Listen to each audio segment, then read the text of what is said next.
ایک اور کالر ہمارے ساتھ موجود ہے جی، رمضان قادری صاحب وہاڑی سے۔ جی السلام علیکم۔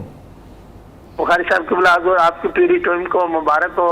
یہ صبح نور بہت ہی پیارا پروگرام ہے، اس میں خاص کر عقیدے کا جو تحفظ بیان کیا جاتا ہے نا، وہ دور حاضر کی ضرورت ہے جی۔ بنیادی طور پر عقیدہ درست ہو تو پھر عمل درست ہوتا ہے۔ آپ سوال کچھ پوچھنا چاہتے ہیں تو فرمائیں۔ سوال یہ حضور کہ یہ آج کل جو مزارات پر، بزرگوں کے مزارات پر منت مانی جاتی ہے، اس کا ادا کرنا یا ماننا شرعی طور پر کیسا ہے؟ یہ تو میں ضرور پوچھوں گا جی یوسفی صاحب سے، کیونکہ ابتدائی گفتگو انہوں نے کی اور آپ ظاہر ہے چاہ رہے ہیں کہ ذرا زیادہ کھل کے بات کریں۔ مزارات پر حاضری کس طرح دی جائے اور ان صوفیہ کے سے اکتساب فیض کس طرح کیا جائے، یہ ایک کویسچن تھا۔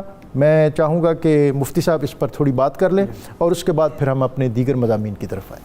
جس طرح بھی آپ نے انٹرو میں بتایا کہ بر صغیر پاک و ہند کا 90 سے زائد فیصد حصہ اولیاء اللہ کی وجہ سے مزارات کے ساتھ منسلک ہے۔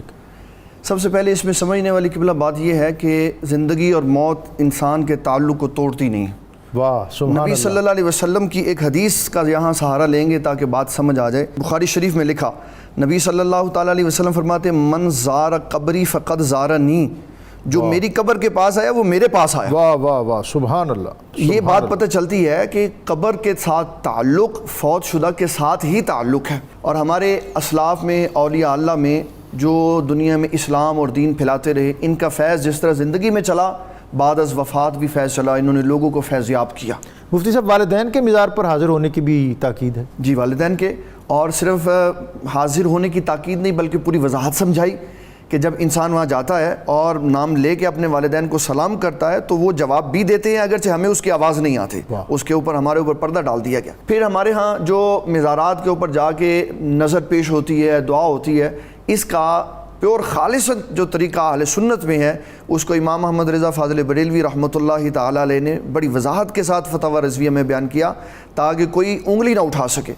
آپ فرماتے ہیں جب کسی مزار پہ صاحب سلسلہ کے پاس جاؤ تو پائتی کی طرف، پاؤں کی طرف سے اس کے چہرے کی طرف آؤ، 4 ہاتھ کے فاصلے پر کھڑے ہو کے اس سے دعا استغفار کرو، جو نذرانہ پیش کرنا ہے اس کی روح کو وہ پیش کرو، پھر اللہ کے حضور نظر مانو کہ اپنے اس بندے کی وجہ سے میرے معاملات میں آسانی پیدا۔ واہ سبحان اللہ۔ اگر قریب جاؤ گے تو ہو سکتا ہے کوئی انگلی اٹھائے، کوئی اشارہ کر دے کہ یہ کیا ہو رہا ہے، تو احتیاط میں بات کر دی کہ لوگ کثرت سے جانے والے ہیں اور لوگوں کے دامن جو ہیں وہ اعتراضات سے پاک رہنے چاہیے۔ سبحان یہ بڑا ضروری ہے کہ ہم اولیاء اللہ کے مزاروں کے ساتھ وابستہ رہیں، یہ روحانی فیضان دیتے ہیں۔